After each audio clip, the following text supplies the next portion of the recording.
One nation one election को Modi cabinet में मिली मंजूरी तो विपक्ष बौखलाया। पूर्व कांग्रेस नेता आचार्य प्रमोद कृष्णम बोले, वन नेशन वन इलेक्शन, विपक्ष में टेंशन। मोदी कैबिनेट में वन नेशन वन इलेक्शन को मिली मंजूरी तो भड़क उठे ओवैसी। बहुत बड़ी खबर सामने आ रही है दर्शकों, आपके साथ में सृष्टि। वन नेशन वन इलेक्शन यानी कि एक देश एक चुनाव। स्वतंत्रता दिवस पर अपने भाषण में पीएम मोदी ने इसका इशारा दिया था। और अगर किसी भाषण में अमित शाह और पीएम मोदी किसी बात को लेकर इशारे भी दे रहे हैं तो समझ जाइए कि कुछ बड़ा होने वाला है। सरकार ने अपने 100 दिनों का लेखा जोखा सौंपा है और इसी बीच ये बड़ी खबर सामने आ रही है। वन नेशन वन इलेक्शन यानी कि एक देश एक चुनाव को लेकर पूर्व राष्ट्रपति रामनाथ कोविंद की रिपोर्ट को मोदी कैबिनेट में मंजूरी मिल गई है। बड़ी खबर इस वक्त की। और देखिए यहां पर आपको बता दें कि इससे क्या होगा। इससे होगा कि देश का पैसा तो बचेगा ही, देश का समय बचेगा, आप सबका समय बचेगा और यही वजह है कि देश के विकास को एक नई गति मिलेगी। और इसी वजह से पीएम मोदी ने कहा है कि अधिकतर यहां पर देश को नुकसान हुआ है। बार बार चुनाव से विकास की गति अवरोधित होती है, यानी बाधाएं पहुंचती है। और देखिए ना, आंखों से दिखाई देता है ये। अब देखिए आपके आसपास अगर चुनाव होंगे, आपके अलग अलग राज्यों में चुनाव होंगे, फिर से राज्यों में विधानसभा चुनाव की तैयारी, फिर से वो तैयारी, फिर से छुट्टियां, बैंकों की छुट्टियां, तो देखिए कहीं ना कहीं काम में बाधा पहुंचती है। पैसे खर्च तो होते हैं देश के, इसके साथ बाकी विकास के कार्यों में इससे गति जो मिलने वाली होती है वो ठप हो जाती है। और यही वजह है कि अपने 5 साल के कार्यकाल के भीतर इस मतलब थर्ड टर्म में मोदी कैबिनेट एक बड़ा सुराग छेड़ चुकी है। अब आइए विपक्ष पर। वन नेशन वन इलेक्शन को यहां पर विपक्ष ने बताया है मोदी कैबिनेट की समझी सोची चाल। हालांकि इससे उनको भी फायदा है, लेकिन उनको फायदा इसलिए नहीं है क्योंकि जनता यहां ये भी कह रही है, कमेंट्स कर रही है कि अगर कोई भी हितकारी फैसला भी आता है मोदी सरकार का तो विपक्षी पार्टियों को उसको हाँ में हाँ नहीं मिलाना है। अगर हाँ में हाँ मिला देंगे तो राजनीति कैसे चलेगी। यही वजह है कि इतने बड़े और अच्छे फैसले को भी विपक्ष दरकिनार कर रहा है। आचार्य प्रमोद कृष्णम का ट्वीट देख रहे होंगे आप। आचार्य प्रमोद कृष्णम ने एक्स पर पोस्ट किया है, वन नेशन वन इलेक्शन, विपक्ष में टेंशन। अब देखिए इससे पूरा विपक्ष बौखलाया हुआ है। सबसे पहले सुनिए, कांग्रेस की तेज तर्रार प्रवक्ता कही जाने वाली सुप्रिया श्रीनेत टीवी डिबेट्स में हमेशा हमको देखते होंगे। सुनिए जरा किस तरीके से बेरोजगारी का मुद्दा लेकर मोदी सरकार को वन नेशन वन इलेक्शन पर घेर दिया है। ऐसा है कि यूनियन कैबिनेट ऐसे बहुत से प्रपोजल्स पास करती है जिस पर उनको यू टर्न लेना पड़ता है। वन नेशन वन इलेक्शन कुछ नहीं, एक शगुफा है असल मुद्दों से भटकाने का। आप बेरोजगारी की बात मत करिए, आप जो उनकी नफरत और हिंसा की बातें हमारे नेता प्रतिपक्ष के खिलाफ कह रहे हैं उन पर बातें मत करिए। इसलिए वन नेशन वन इलेक्शन का ढोल बजाया जा रहा है। आप कैसे करिएगा वन नेशन वन इलेक्शन? क्या आप राज्य सरकारों को गिरा दीजिएगा? क्या आप असेंबलीज भंग कर दीजिएगा? किस तरह से कीजिएगा आप वन नेशन वन इलेक्शन? ये सारे शिगुफे हैं आपका ध्यान भटकाने के लिए। आपका ध्यान भटक सकता है, हमारा नहीं भटकेगा। प्रैक्टिकली नहीं है भाई मैं ये जानना चाहती हूँ कि क्या आप अपने घटक दलों की सरकारें गिराएंगे? क्या आप जदयू की सरकार और टीडीपी की सरकार गिरा देंगे और वो मूक दर्शक बन के बैठ के देखते रहेंगे? क्या आप भाजपा के मुख्यमंत्रियों को राजी कर लेंगे सरकार गिराने के लिए? ये सारी चीजें जो सरकारें, ये जो सारी चीजें जो मोदी सरकार करती है, ये ध्यान बटाने का, सिर्फ ध्यान मुद्दों से भंग करने का तरीका मात्र है। तो देखिए ये कांग्रेस की आवाज है सुप्रिया श्रीनेत के द्वारा।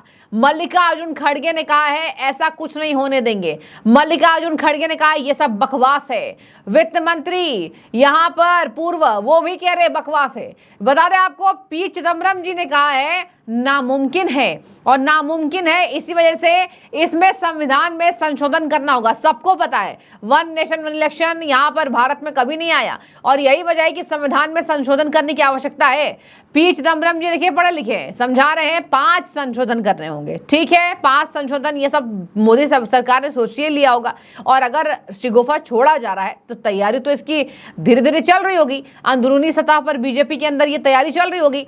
मोदी कैबिनेट में इसको मंजूरी मिल गई है और अब सर्वसम्मति से इसको हाँ कर दिया गया है। जाहिर सी बात है बीजेपी के सांसदों ने इसको सर्वसम्मति से इसको हाँ कहा है। और ये बात इसलिए है क्योंकि लगातार यहां पर अपने भाषणों में अमित शाह ने भी इसका जिक्र किया था। और विपक्ष इसमें खासा टेंशन में इसलिए है क्योंकि अगर ऐसा हो जाता है तो जो भी थोड़ी बहुत राज्यों में थोड़ी इज्जत मिल जाती होगी वो भी खत्म हो जाएगा। और इसी वजह से मोदी कैबिनेट के इस सर्वसम्मति मंजूरी को विपक्षी पार्टियां नकार रही हैं। आपको बता दें यहां पर हालांकि आगे की राह आसान नहीं होने वाली सरकार की, बिल्कुल नहीं होने वाली है। सबसे पहले तो संविधान संशोधन दर्शकों, उसमें कई ऐसे तथ्यों और प्रावधानों के साथ आपको संशोधन करना होगा। इसके साथ ही सभी राज्यों से, अब जहां जहां बीजेपी की सरकार नहीं है वो राज्य तो ऑब्वियसली इस मंजूरी को हाँ नहीं कहेंगे, उसमें रोड़ा अटकाएंगे। अब रोड़ा अटकेगा तो आपको अधिक समय लग सकता है और यही वजह है कि यहां लिखा जा रहा है कि राह आसान मोदी कैबिनेट की इस बात को लेकर नहीं है। लेकिन अगर सरकार ने इसके इशारे दे दिए हैं तो सरकार ने पूरी तैयारी कर ली है। एक और बड़ी खबर सुनिए, शीतकालीन सत्र में इस बिल को लाया जा सकता है और इस बिल को लाने के बाद यहां राज्यों की सहमति ली जाएगी। 24 के आम चुनाव में बीजेपी ने वन नेशन वन इलेक्शन का दावा कर दिया था। आने वाले अगर आप हमें जिताएंगे तो 5 साल के अंदर इसको देश के अंदर लागू करेंगे। 17 सितंबर को ही यहां पर इसके लिए संकेत मिल गए थे। बता दें आपको, रामनाथ कोविंद जी पूर्व राष्ट्रपति हैं हमारे, पैनल ने उनके 18,626 पेज वाली रिपोर्ट प्रस्तुत की थी। अब आइए ओवैसी के ट्वीट पर। आप स्क्रीन पर दर्शकों ट्वीट देख पा रहे होंगे। ओवैसी जी, बैरिस्टर साहब ने ट्वीट किया है और ओवैसी ने कहा है, असदुद्दीन ओवैसी AIMIM के चीफ, यहां पर लिखा है कि मैंने लगातार एक राष्ट्रीय चुनाव का विरोध किया है क्योंकि यह समस्या की तलाश में एक समाधान है। यह संघवाद को नष्ट करता है और लोकतंत्र से समझौता करता है जो संविधान की मूल संरचना का हिस्सा है। एकाधिक चुनाव कोई समस्या नहीं है। ये कह रहे हैं एकाधिक चुनाव कोई समस्या नहीं है। कैसी बात कर रहे हो ओवैसी जी?